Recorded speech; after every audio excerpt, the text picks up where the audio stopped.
People, Alex is behind the studio. He's playing with his hair like Odegaard.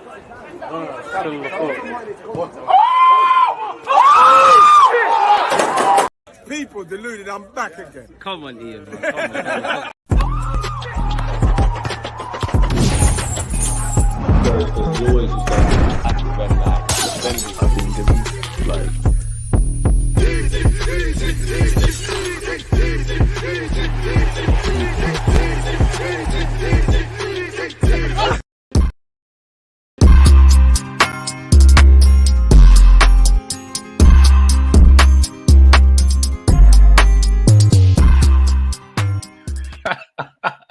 Alright, people, I can't lie. I normally start this in a traditional fashion, but if you saw him behind the screen, he's doing all the on the card stuff. Oh my days. Big up, Alex, man. Appreciative that you're back in here. The different, not for real, man. How you doing, my friend?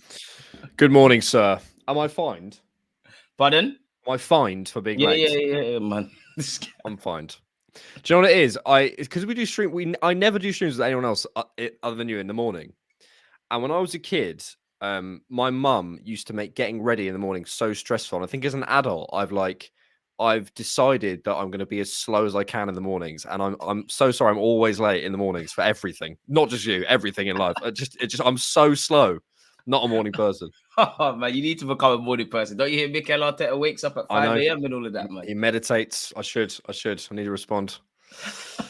How are you, sir? I'm good, man. You know, obviously we're winning games. We took a bit of a disappointment in Porto. In fact, let's stop there. Let's start there better yet. Not stop there. Hopefully our journey to Champions League doesn't end there. Porto, man, talk to me, man. Let me know your thoughts. It was okay. It was really disappointing. And I was really annoyed after the game. I'll be totally honest. I was really annoyed, and it was frustrating.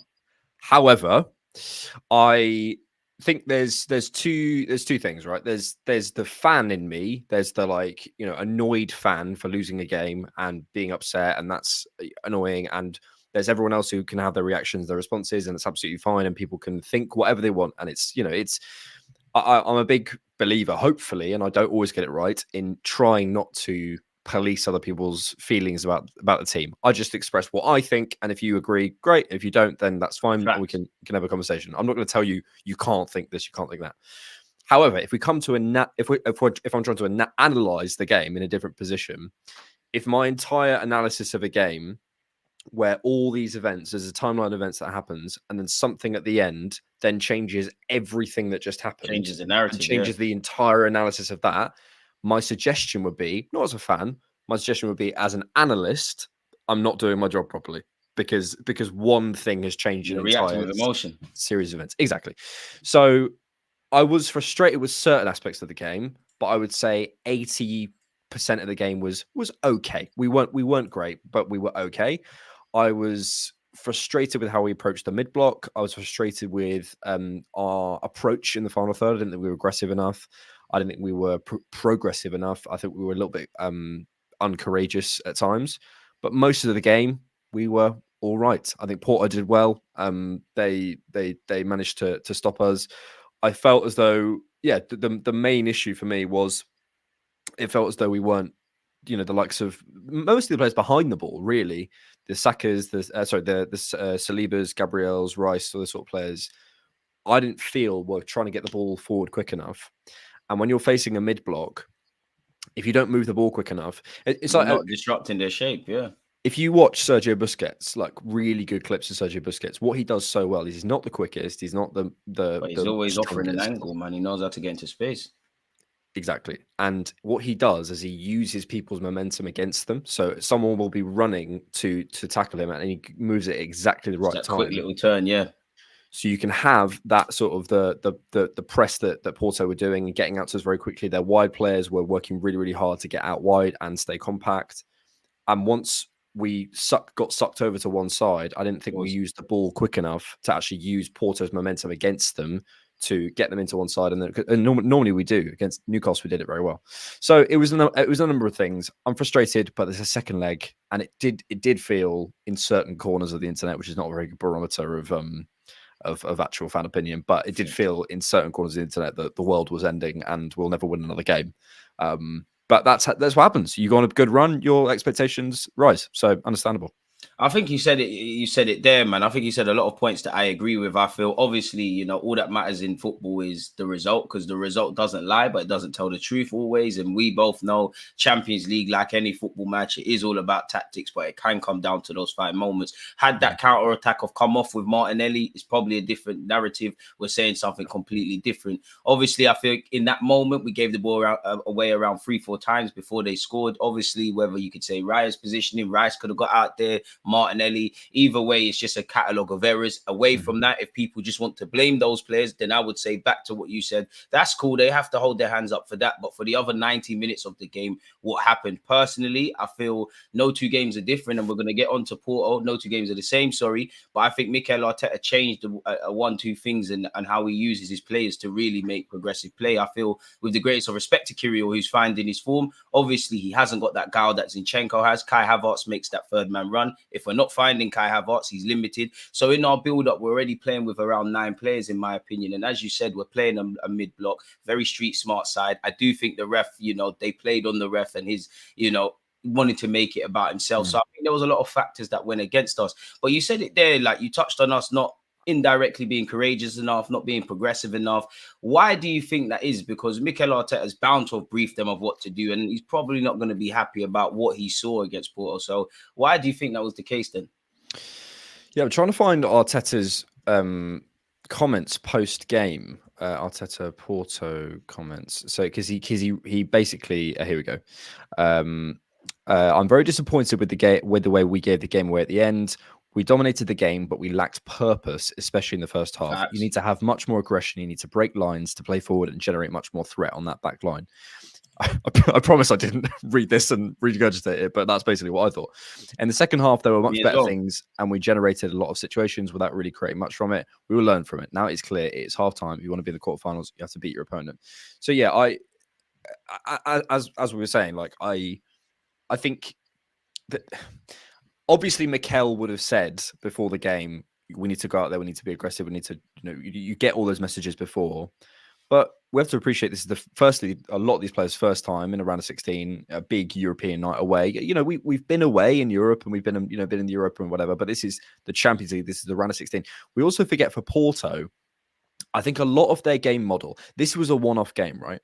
In a league, that would never work because they're doing far too much out of possession work and they're not going to create themselves enough chances. But to get themselves through a European night and possibly nick a winner, their way of playing was absolutely perfect. Slow down the game, get it out of play, play for play chance, rely on some individual magic and a bit of individual magic, and you get through. That's perfect for a European night, right? But they weren't going to be able to create, make enough chances for themselves to get through. And I feel basically it was reliant on the energy of those players to get out into the mid block. I don't have a tactics ball, but like normally our shape was around here, and if they're compact here, you've got space around the side. If they step up, you've got space behind. There's always spaces on a football pitch, right? But they were really getting out to us and getting back in really quickly and knackered themselves out, and you could see it.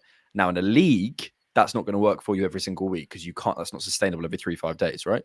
But on a European night when Porto are basically done in their league, by the way, they think probably their season's over. I think they were 3rd when we played them. The only thing they got is a goal. Is their defensive record, really and truly, man. Yeah, they got really good defensive record as well, and that's another point. I think they had the best XG against penalty out of anyone in the round of 16, including us. I think they were first in their domestic. He scored in decent form as well, so it's almost like poetic magic, really. Yeah. So other teams get to do tactics too. I look back to I look at the Emirates and I am very confident that we're going to go there and get a result, but we have to go and do it. I just it's in the middle of a run in the Premier League where our minds are there slightly.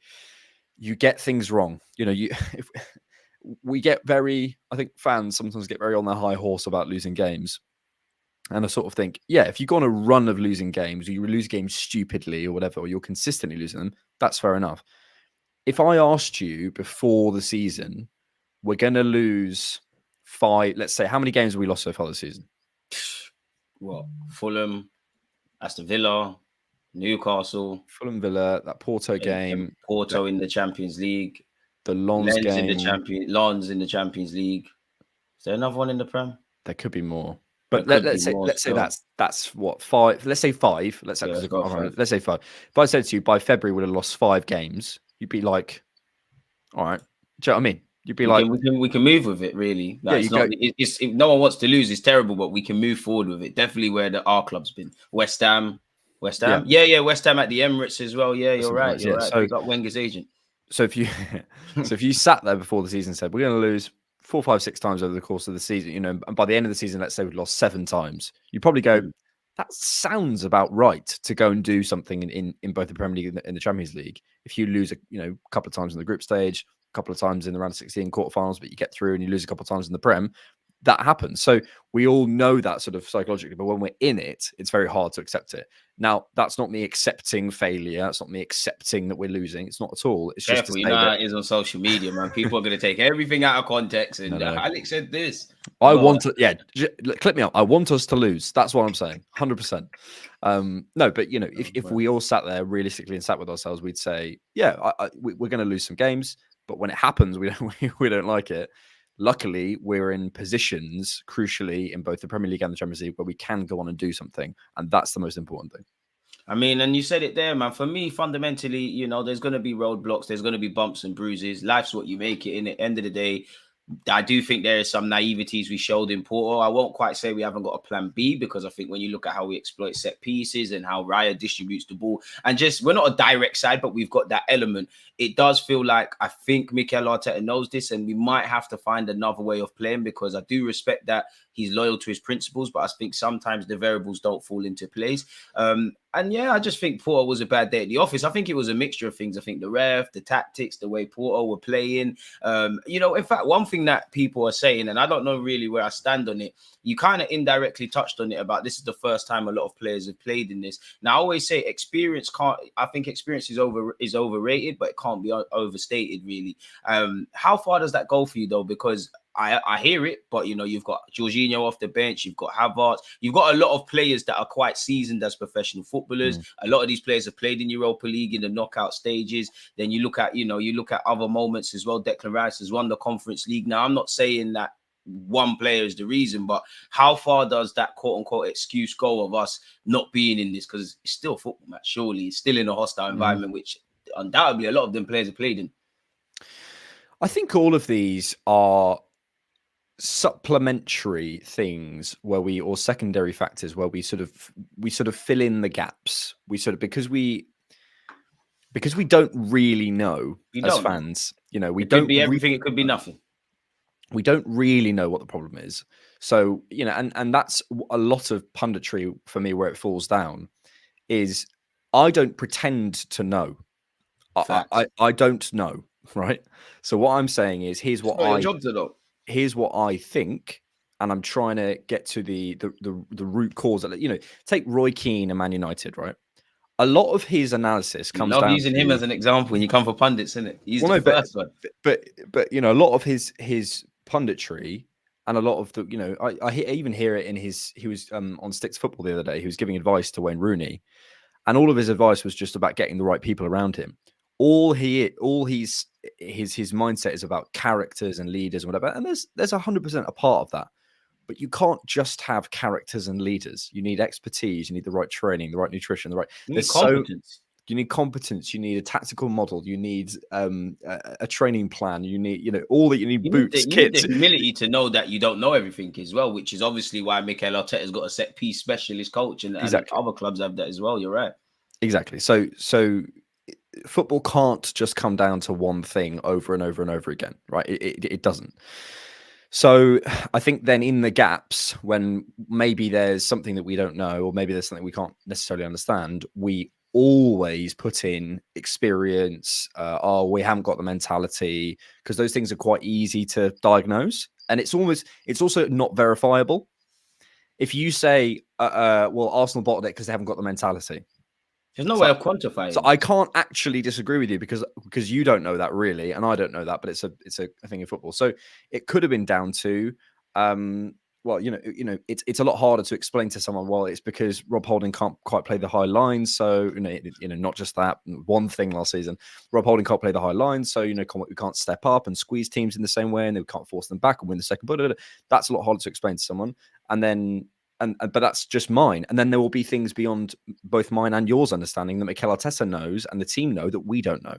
So it's really hard. I think experience and mentality, whatever, 100% is part of it, but mentality is how you approach everything. It's not just like something you sort of pop on teams at the end. Two-footing someone first 5 minutes of a game. Like, exactly. Yeah, mentality. It's about how you approach your life, let alone football. Exactly. But mentality, for example, Jorginho's mentality is actually not always to go forward. Partey is sort of a player who's got that sort of gas pedal on. And I think Jorginho is a little bit more I think understands a bit more what the game needs in terms of actually maybe right now I need to go backwards. Right now I need to put my foot on the ball a little bit, wait for something. That's a mentality as well. Is that the right mentality? Well, it depends on the environment. So it's really hard, as Arteta would say as well. Exactly. So it's really hard to define whether we lack experience or whatever. We probably do, but again, what does that actually come down to? When we say, oh, I haven't got any experience of this, what do we mean? Do we mean we can't do the job? No, because they've all trained all their lives for it. We mean they haven't been in the situation. And yeah, it counts for something, but I think sometimes, as you mentioned, we over-index it. So obviously I expect a different Arsenal at the Emirates. I'm hopeful that we blitz them. I don't know how we do it. I don't really care how we do it. Who scores, just go through. Like, what kind of game are you expecting at the Emirates then? Because surely Porto, well, I mean, they could set up how they kind of set up and frustrate us. And we've seen it in football. A team needs a goal. That other team's holding on for dear life. They go and score. Or do you think they'll approach the game differently? I think they'll do. I think that, and I don't know, but I think they'll do the same. I think they'll look at that model and they'll say, what's his name? Conceição, I think his name was. He said basically after... played his son against us. Yeah. He said, what did he say? Like, they came to play, we came to win or something like that. And... in a way, he was right. They won the game. He did pee me off. Of course, but if we were Porto and we were that team in that situation, we would be very happy with what we did. So let's hope Gabriel tweets him after the game, man, when we played him. Man. Mikel's got it on the board. Yeah, man, he needs it. All or nothing, season 3 or whatever, man. We need that. But yeah, so yeah, I think they'll play the exact same way. I think they'll probably try and set up a little bit more on the transition because I think they'll accept that they might have a little bit less of the ball and they might get less of a stop-start game. So I think they'll be more set up for the transition. I imagine they might play players in a slightly different way and ask players to run in behind a bit more. But I think we'll be sat there breaking down a mid-block. The one thing that I'd like is obviously to work on breaking down a mid-block 100%, and that's something we can do in training, and that's a lot of those kind of intricate movements of your eights moving around and dragging someone, all that sort of stuff, and that's going to take some time. But I'd also like to see the team go, right, if that's not working after 20 minutes, do something different. Change it up. Do something different. Try some switches. Try some balls in behind. Try some, if they're sat in that mid-block, what that means is there's space in behind. Or there's space, do something unpredictable, man. There's something. So that's what I think we didn't do enough. We didn't change it quick enough. And that was an issue. This is an interesting question. Shout out to More Time. He said, if you had to prioritize the Prem or the Champions League, which one are you picking? With everything that we know and have seen at this moment in time and everything still to play, on the 28th of February, what one are you prioritizing? That's a good question. That's a really good question. As in as a fan or the team or I can answer it however you want to answer. I answer as a fan, put your fake Mikel Arteta hat on. Like, which one would you prioritize? If I was Mikel, I would look at the Champions League as a pretty good opportunity this season. I think there's a lot of top clubs not in their best moment, and next season, arguably, if you look at the likes of Bayern, PSG, Madrid, all these sorts of clubs, they are to some degree or another going through a bit of a transition. And I think next season there could be a lot of competition in Europe. So I think what I'd do is I'd say, look, let's absolutely go for the Champions League, not do anything, and not be sat there saying, "Oh, we've got a game on Saturday."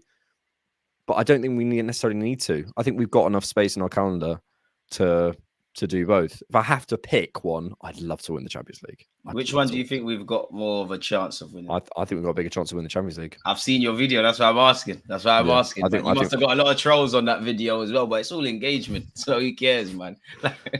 I say, at one point in that video, I say, despite us exiting the competition on Wednesday night as a joke, because people were so upset about the Wednesday night, and I've got probably 30 comments going, "You don't understand how the Champions League works," even though the first line of the whole thing is, there's another leg, right? Anyway, yeah. Anyway, but I would like the Champions League. I would like the Champions League because I think obviously we never won it. I think it's a good opportunity this season. I still think in the Premier League, if we didn't win the Premier League this season, yes, exactly, Craig, would be nice to not have to see Warrior UCL ever again. Amen, Craig. And also, do you know what? I was thinking the other day, and maybe this is a question for you. What do you think will be rival fans' comment once we've won something? You know what they're going to say about this team. You know what they're going to say. Bro. What are they going to say? The same thing I would say if the shoe is on the other foot. We win the Champions League to this season. We've only won it once. You need to show you can do it again. We win the Prem. They need to show they can do it again. The goalposts are just going to shift. One title in. Yeah. Exactly. The one thing I want if we win the Premier Champs, because I can be shameless like some of my Manchester United supporting friends in school. I can pick, pardon my language, the shittest players in Arsenal and say they're the best in the league. I dream of a world to say Cedric's a better right back than, I don't know, let's just lie and say Kyle Walker. He won the Prem and the Champs in the same season, or he helped Mikel Arteta's rebuild. Imagine Saka with a Prem or a Champs. If it was me, I'm with you, man. I think this club is too big of a club to have the poor European pedigree that we have. I think there's too much disappointment attached to Arsenal fans, young and old. I would love the Champions League. I'm pessimistic on both, as you know. I've said this. Which one do I think we're more likely to win? I don't know, because I feel when I see the Porto game and we talk about, the experience and handling certain situations and things. And I've said it on the stream with you before that I think we can be our best friends or our own worst enemies when we've shot ourselves in the league as well. I think these things are highlighted. I also, not to knock our star players, but I also think as much as the Champions League is about tactics, it's about those individual moments, which we saw against Porto. And you look at Real Madrid, not to take anything away, but we all know for the majority of them games, they weren't the better side. Carlo does this. The other players remember they're world-class players. Exactly. And then Vinicius does something crazy. Do we have that? And the margins for error in the Champions League are very small. In the Premier, it's the same logic, but you've got more games. And nowadays, it kind of feels like we're always going to be the talking topic. But with the talk around Liverpool and City, we're kind of the ugly duckling, the third kind of friend and stuff that one of our friends would have to take one for the team if it was a night out. So maybe, we could use that to our advantage, man. It feels like the stars are aligning on the Premier. I'll take her. Yeah, I'll do it. Just drink some beer, get some tequila in. She starts looking like Halle Berry. It's all good. But I think there's more chance of the Prem, man. I just feel you've got slightly more margin for error.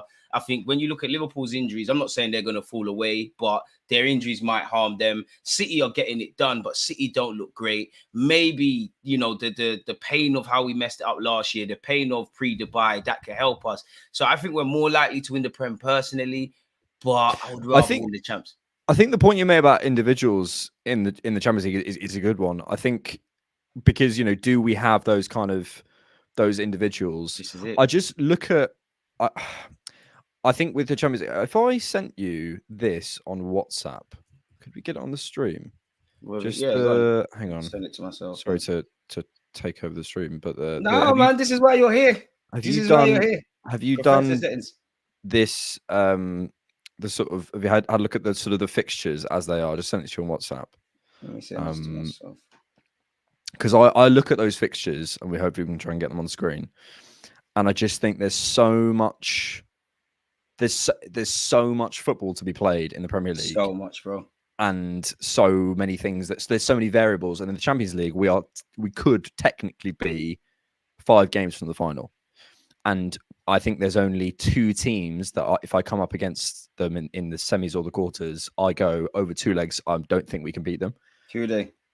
That's for me. And I think, so for me, if I'm just looking at odds and chances, the Champions League feels quite reliable. But that's just, but again, it's just Champions League. Anything can happen. But anything can happen in football at all. So you just have to try and make a decision. What I find funny is sometimes people will like predict stuff and then it goes wrong. And then they go, ha, you got it wrong. It's like, yeah, because I don't have a crystal ball. Sorry to disappoint.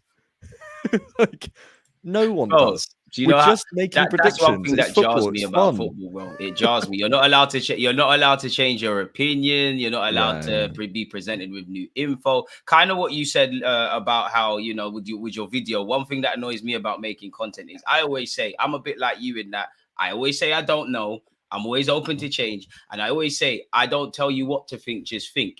And it's like people hold that against you. And what I mean by that is if you're gonna get onto me or disagree with me, let it be for specifically and exactly what I said. As you just kind of alluded to, people will take one thing out of context, not hear what you're actually saying, just hear a sentence, and that's the narrative. And you'll read your comments and you're like, I didn't even say that. Like, fair enough, but I didn't even say that, bro. Like, or go out there, like, what's going on, really? But yeah, I finally got it on screen, bro. Like, So Premier League settings. I just look at that and I think,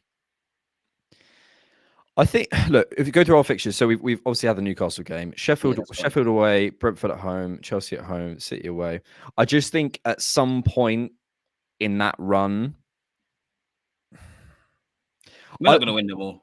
We're not going to win them all. And I look at the form City are in, and they're doing what City do as always. Just getting it done, yeah. They're starting to just click into gear. You look at Haaland last night, like they're in that space. What was funny as well is when Haaland scored his first goal. Sometimes you can sort of tell when players don't celebrate or whatever they do with the celebration, how the sort of mood they're in. He scored it, and him and De Bruyne just sort of went, "Nice, mate." It was just like, yep, go for more. Business done. Next. And that's the thing. You wish Haaland could play against Saliba every week, then we might win the league, really and truly, man. Like, it is what it is. But that's the thing, though, man. It's like it does feel like the stars are aligning. Obviously, to take 4 points off Liverpool, obviously beat City at their place, it feels like we could do things. Obviously, since the bye, I know we've had a bump in the road in Porto, but it feels like things could happen. It's Fulham. It's Fulham. The fact that we dropped 5 points to Fulham is... Bro, you're telling me. Fulham. I would also say on that as well, if I'm being harsh, it obviously, I know Spurs are not doing what they were doing at the start of the season. I know Chelsea are not what they're historically meant to be, and you would take points generally against the traditional top six. But considering we lost points from a winning position against Spurs, considering it took us an hour really to wake up against Chelsea to salvage something, you've said the Fulham game. Newcastle, the performance was there. The chance creation was lacking. Aston Villa, how we didn't win that, I don't know. West Ham, how we never won that at home, I don't know, but we didn't. Now, as you know, a lot of these things happen across the season, and I love Mikel Arteta's project and where we're going and stuff. But if I remove that hat and look at winning the Prem, where you can see these two big bullies next to us, these are the games or the points you kind of have to win, really, man, because imagine we just took 6 points where we'd be. And the very fact that we're still having this conversation, despite the whole blip in December, it says it all. And for me, I get nervous about two fixtures in particular here, three actually. I've seen my team in my childhood win the league at Spurs and also at Old Trafford in Man United, but I don't know what that game is going to... I expect to win, but I don't know what's that's going to be saying. United have the chance to spoil our day and they might be fighting for things. So that makes me nervous. Obviously, Brentford, when you go back last year, we all focus on the West Hams, the Liverpools and the Southamptons. And I know VAR did us a bit dirty in that game, but that was another game where we didn't control all of the controllables. So it didn't do us a bit dirty. It did us very dirty. It did us very dirty, bro. It did us very dirty. But the only thing I can console myself in is that, can I ask myself deep in my heart, regardless of VAR and the flaff it is, did we maximize our controllables? I don't think we did in that game. No, true. Yeah, I agree. So the Brentford game scares me. City, and I almost believe it's almost impossible in that I don't think we can drop points other than City, really. Now, obviously, what plays out is a different thing.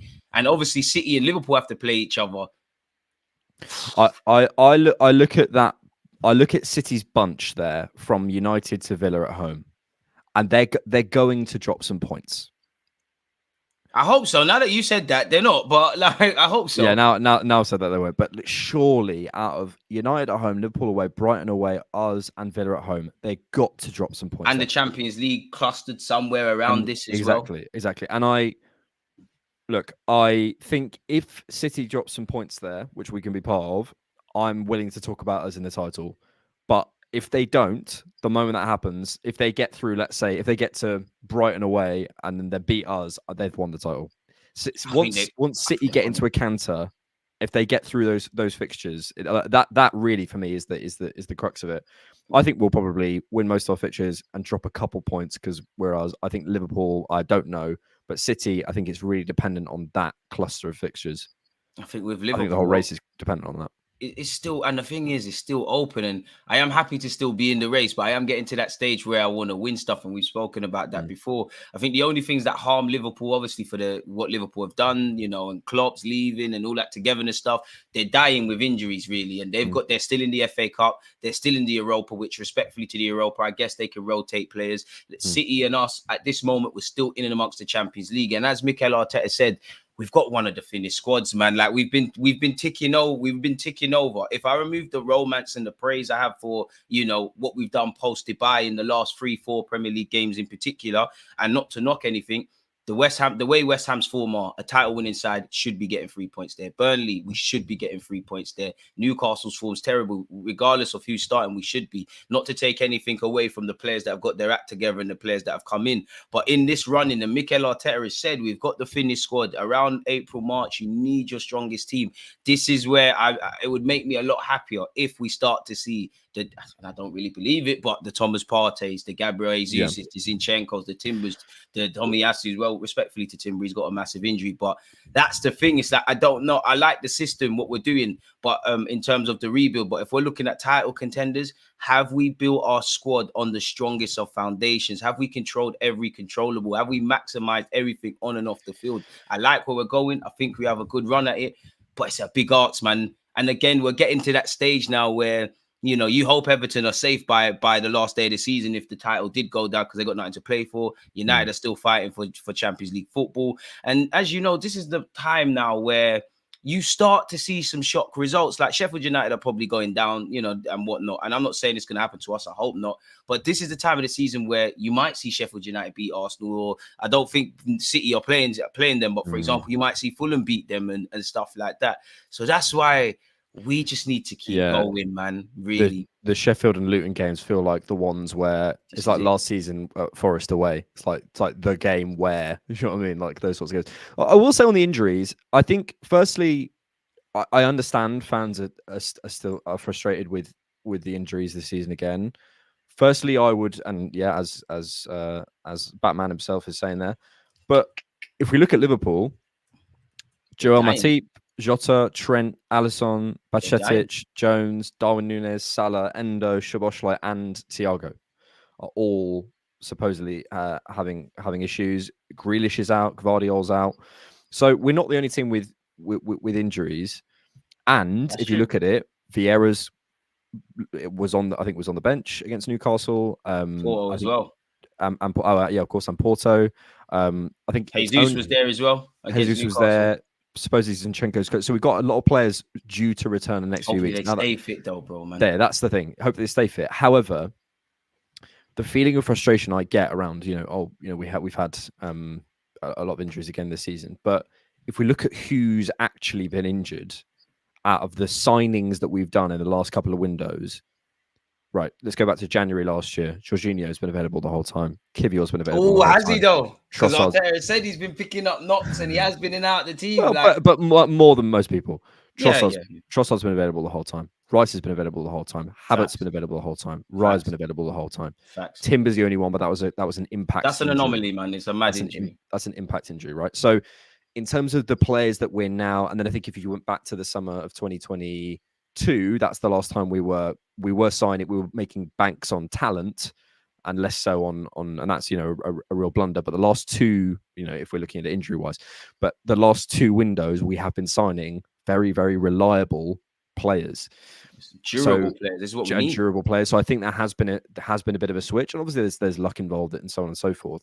But I have a feeling in about 2 weeks, as long as we don't have any more issues, like new issues, we probably will have our whole squad certainly in training and where's this possibly feeling available. From the facts, DG, if you look at, again, I there will probably be another issue. Someone else will get an issue and there'll be whatever. But if there's one or two, we can deal with that. But the last couple of, on this unbelievable run we've been on, we've had 6 or 7 issues. We're now since back August, we've been dealing with this. Yeah, but we're back at 3 or 4. And I think, the next couple of weeks, supposedly, hopefully we can get it down to 0. There will always be 1 or 2. But you will always have 1 or 2. The problem is when it goes like that. But I think, we're close to, hopefully, as Mikel was saying, a proper squad.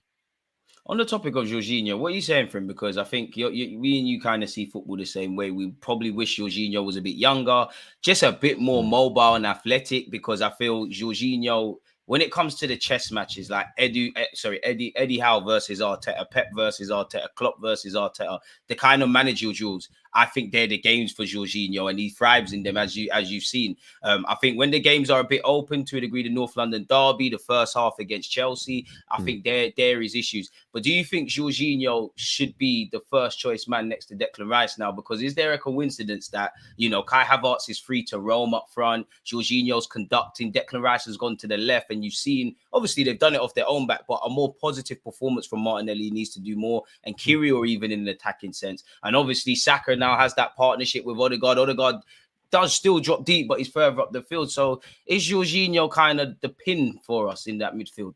And is he the guy you'd bet on from now till significant foreseeable future, I guess?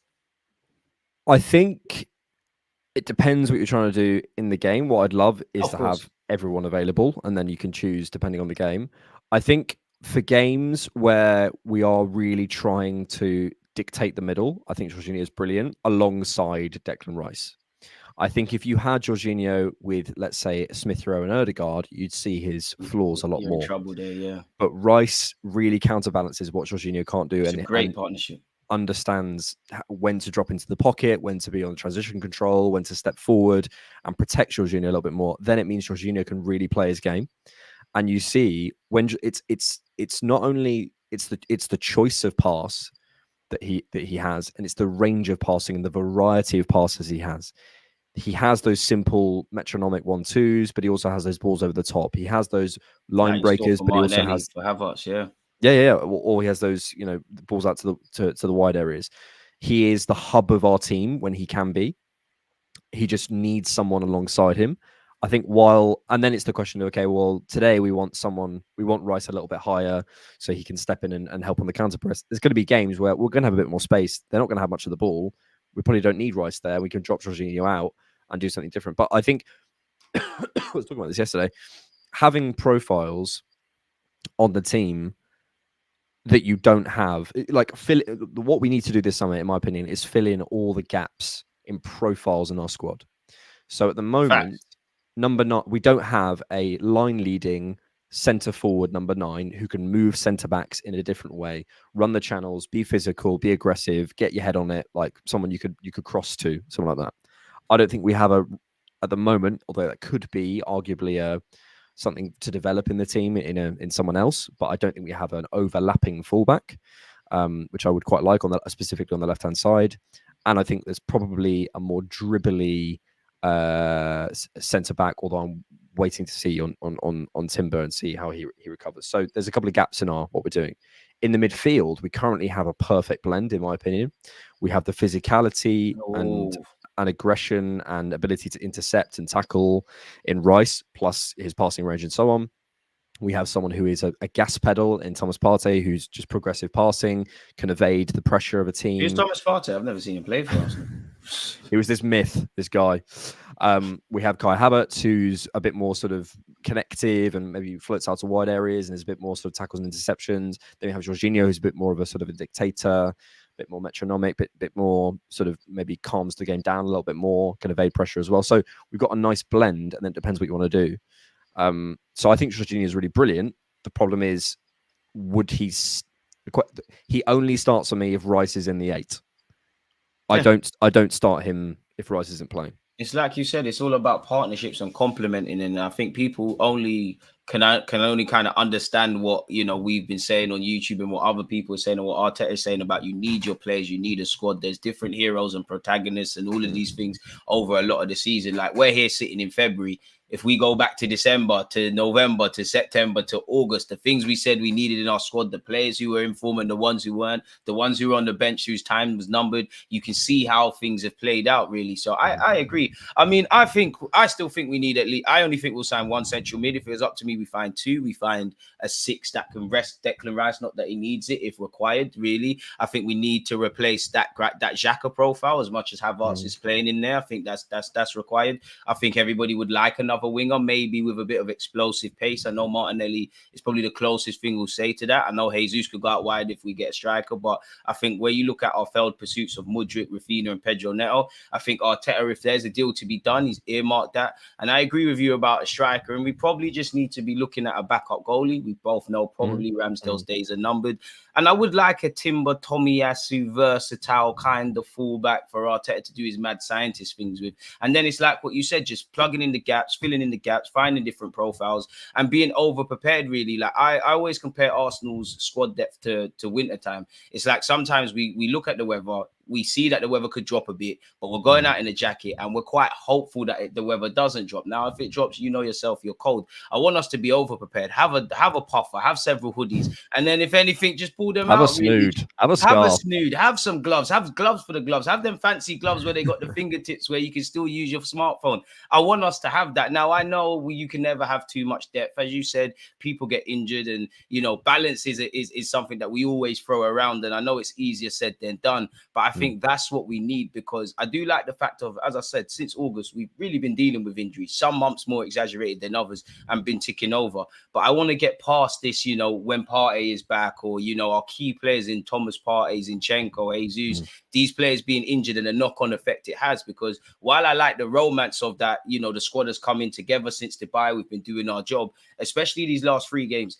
As much, not to take anything away from Mikel Arteta, purely being devil's advocate, you know, is he doing this by design or is he doing it out of necessity? Because again, I'm not dissing Kirill, but you're playing because there's no one else really and truly, and stuff of that nature. So we just need to fix our depth. On the topic of Kai Havertz now, yeah, I would probably still persist with him in central midfield. I do think there's games that he can play up front and does quite well. We've seen it twice now, I believe, against Liverpool. We saw it against Newcastle. I think when he's free to roam and make fouls and win the ball back and get into shenanigans and do all that stuff off the ball and work in the pockets, Havertz is in his element. You know, the only thing that I think Havertz hasn't got in his game is to score goals when he thinks. And his last 2 finishes, I think, have been with his right peg. So keep that up.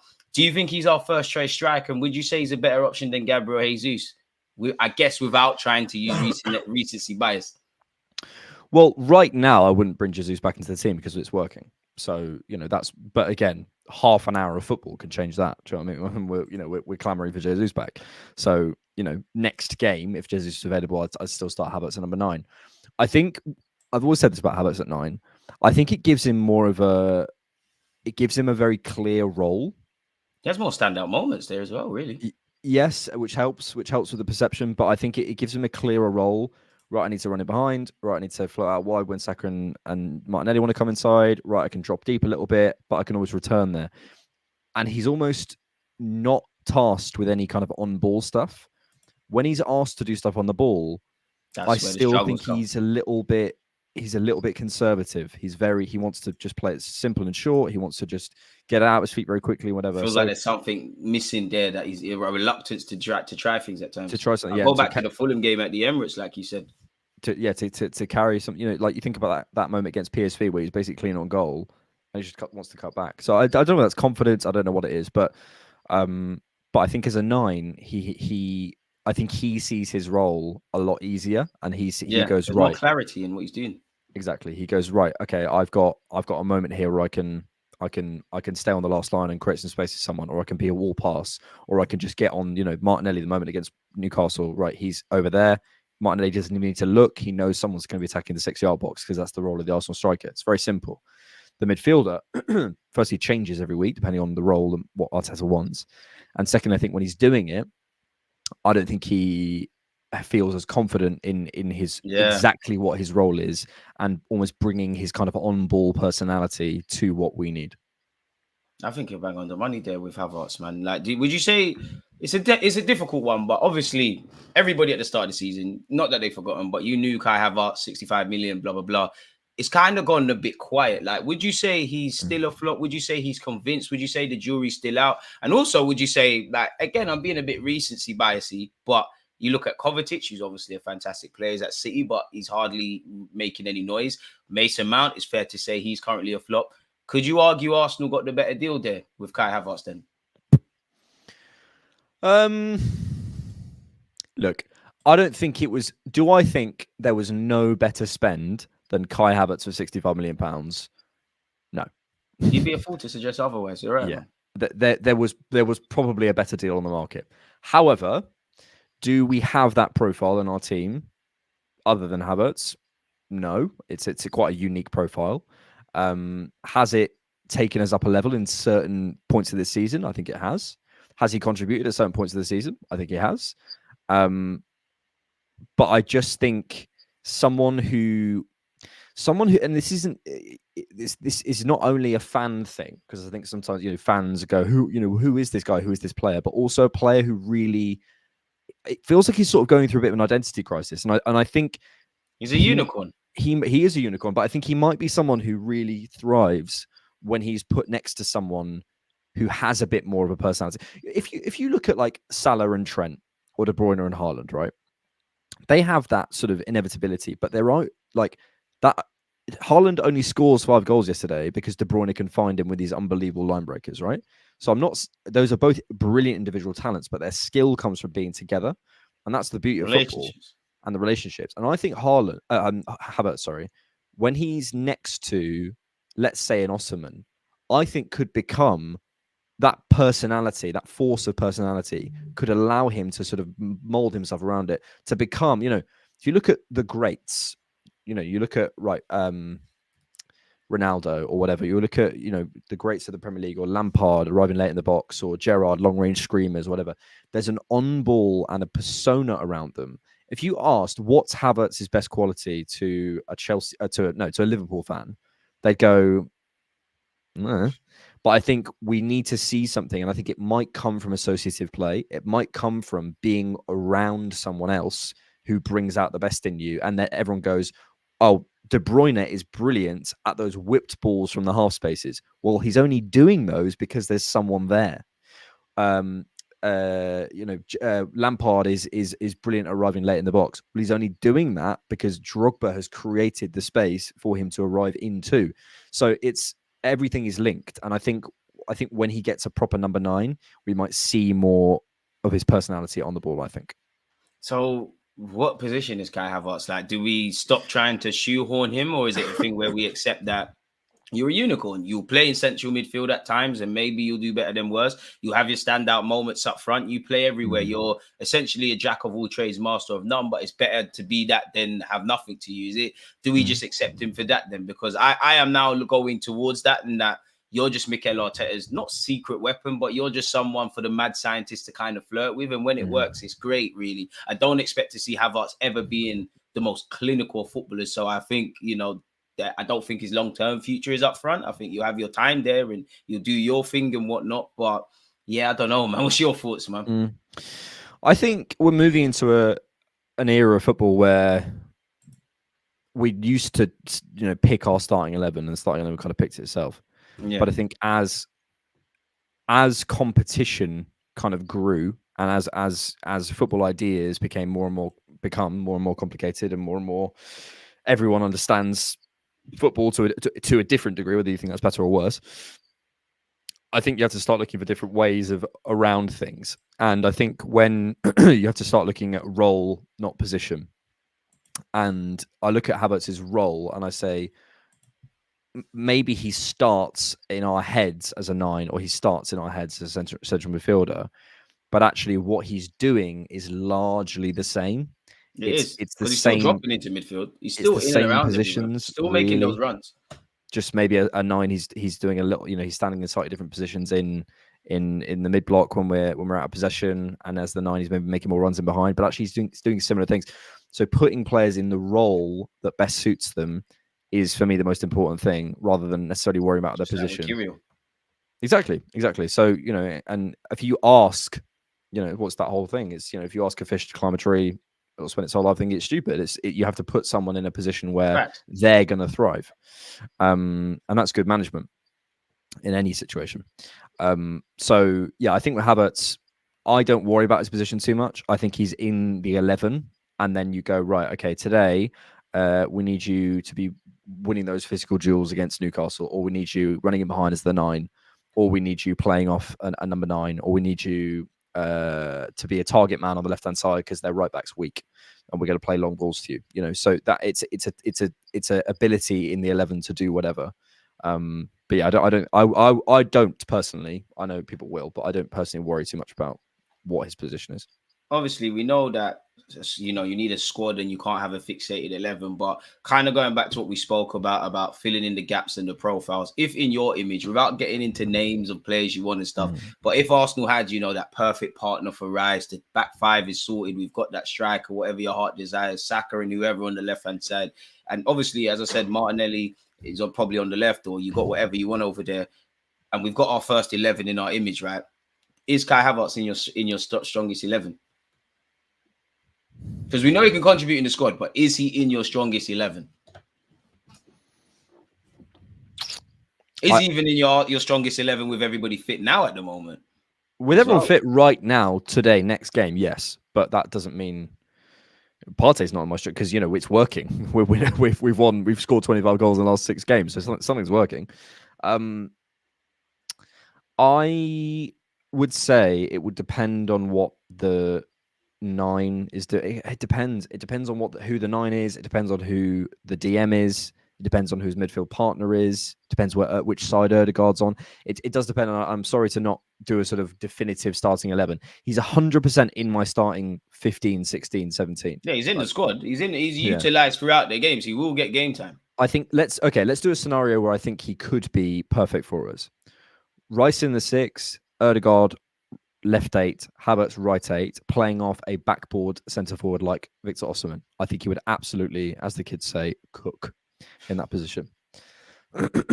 Rotating out wide with Saka, rotating with would allow Saka to invert and obviously get onto that left foot, and you know what happens with that. Mm-hmm. And brings us physicality and size or whatever. If we're playing more of a, let's say we go and sign, or let's say we keep Gabriel Jesus, and Rice is in the 8. There's no space for him in my team because we're playing in a slightly different way. We're maybe more aggressive, and I'd want a more dictator controller like a Jorginho or a Zubimendi or whoever you want to use at the base of my midfield. So it does depend. And up front, there's certain games I'd use him where maybe I'm wanting I'm where am I anticipating the spaces? Am I anticipating them in behind? Probably wouldn't use Havertz. Am I anticipating them in front of the box? Maybe I would. So it really does depend. And I'm sorry, it's not as cut and dry as it might be fun to be. But I do. That's what I believe.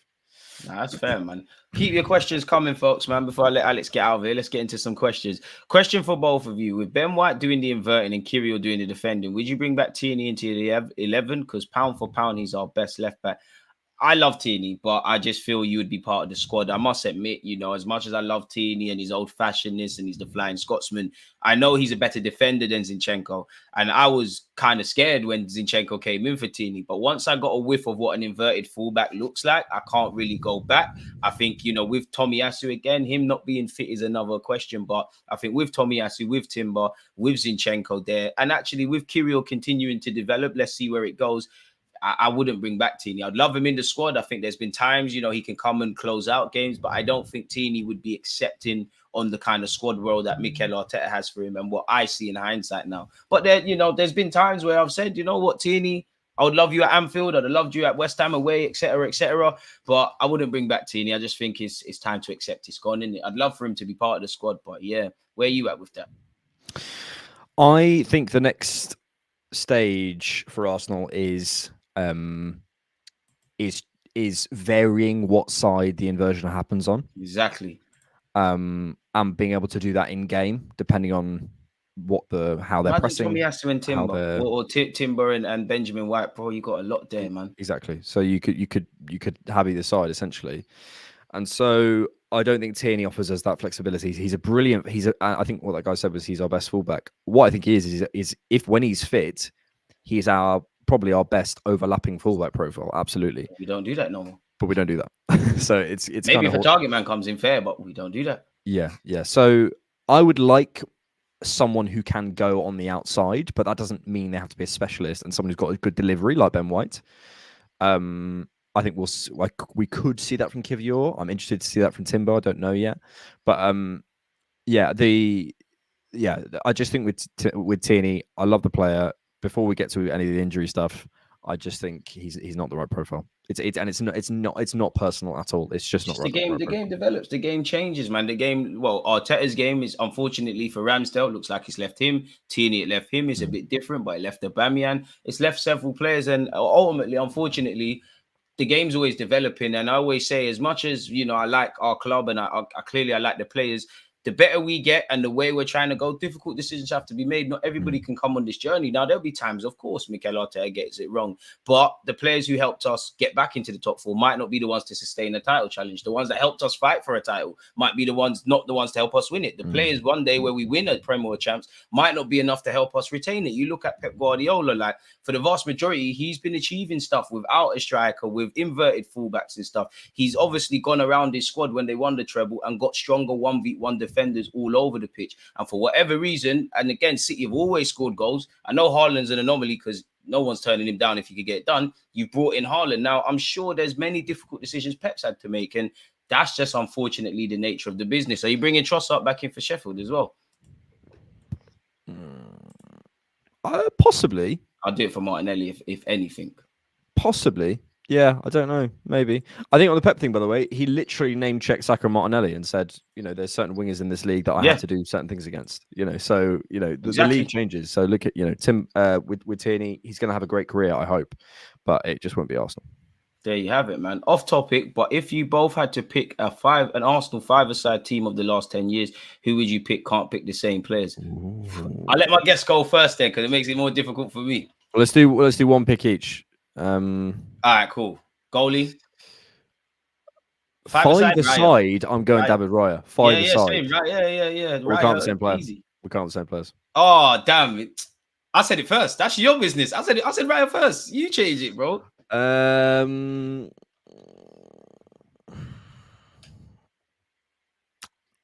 then. I'll go Ramsdale for five-a-side. All right, cool. What defender? Saliba. Well, the first. All right, cool. You know what?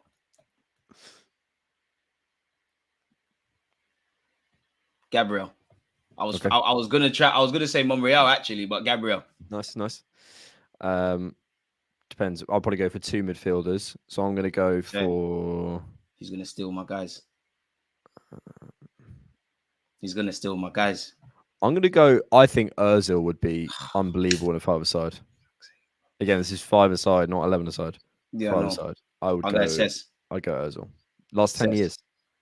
Oh shit! Time flies, isn't it? Yeah. Man said last 10 years. Oh, you said Ozil. 10 years. Odegaard. Other midfielder, Cazorla. Fuck's sake, man! You would cook. We're not making it. I ain't inviting you back. You would cook. Mate, Ramsdale, Saliba, Ozil, Cazorla. I'm spanking you. What, bro? Do you know what? Because we need some pace and we need some power in there. And it's difficult off the top of my head. I said, fuck it, Declan Rice, man. Declan Rice. He'll be everywhere five-a-side. Declan Rice, octopus settings. So what's your team so far? David Raya. David Raya, Gabriel, Cesc Fabregas, and Odegaard. You can't have Cesc Fabregas. He left in 2011. I'm having Cesc, man. I'm having Cesc. I'll have Henry up front then. I'll have Henry. No, all right, cool. No Cesc. You know what? Let me change. No, you know what? Change Cesc for Odegaard. Okay. Yeah. Up front, I'll go. I was thinking Alexis, but I actually think in a five-a-side, I think Jesus would be better. Like peak Jesus in a five-a-side. Alexis, if you've got space in behind, then yeah, use Alexis. But I'll go Alexis, man. The link-up play with Odegaard, because I think people forget about Alexis's final ball. I would love Jesus. He's Brazilian, but again, you're stealing my guys. So I'm gonna go Alexis, man. That was a good question, man. My last question before I let you get out of here: what's your 2 minimum requirements / expectations for the end of the season? I don't I don't Ideally, set silverware. like specific outcomes because I don't think that's fair. What I do set are like as standards, as Mikael would say. I don't want us to blow up at the end of the season.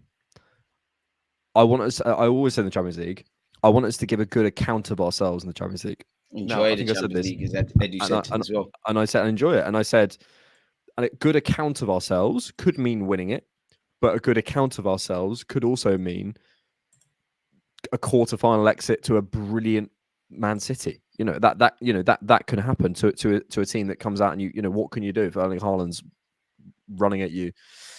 In that way, you get Saliba, but give a good account of ourselves.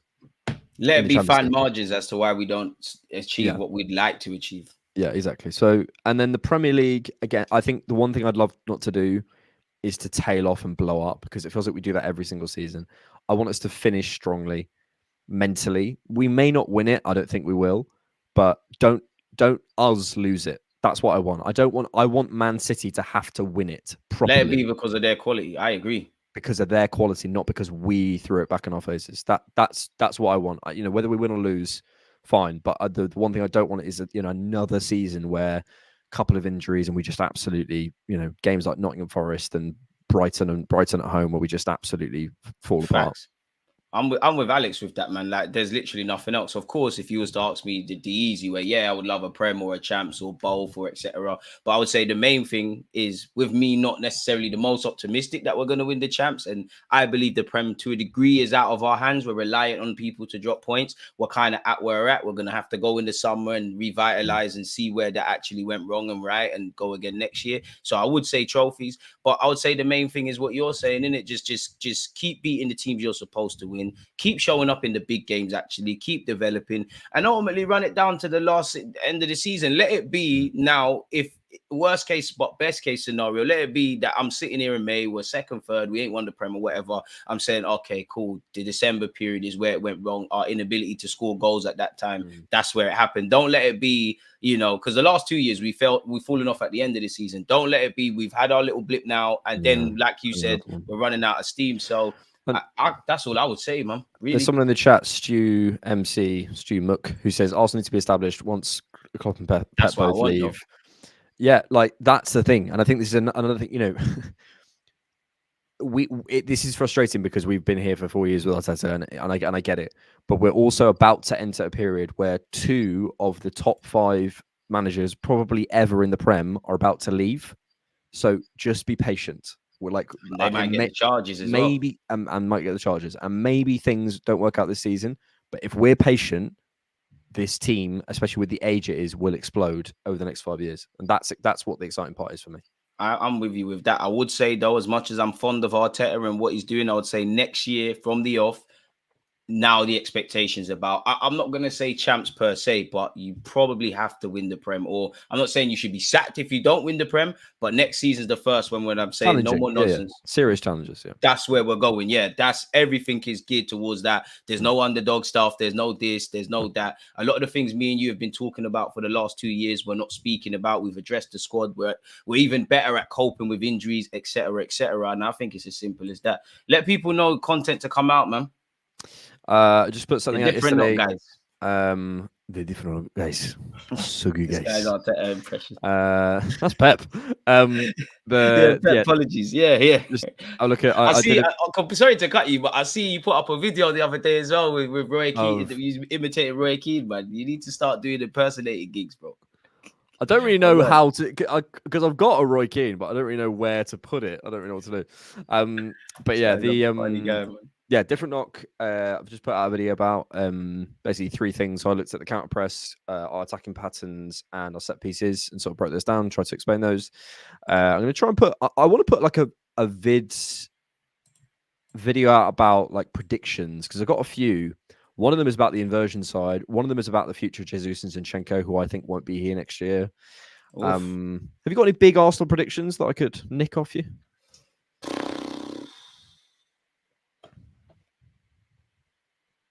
I love predicting stuff because everyone goes, "You're wrong," and I'm like, "It hasn't even happened yet. How can I be wrong about a prediction that hasn't happened?" I won't say it will happen, but until Arsenal sign, it's not the only one I think of is until Arsenal sign a proper number 8 that's better than Xhaka, I don't think we'll win a damn thing. Wow. I think Martinelli's not in trouble, but he could be in trouble. Bro. Oh, he's on the train. On that note, this man mocked me for saying that. No, I'm still believing in him. I'm just saying there might be more rotation. On that, man, I'm ending this. Smash the like button. Get out of here, people. I'm going live with Harry at 11:10. We're not accepting Martinelli slander here, man. Get out of here, man. But on a serious note, Alex, it's always a pleasure being here with you. Make sure you're hitting the like button. You're just subscribing and doing all of that. We'll see you lot again soon, man. One love for everyone, man. Peace. Peace.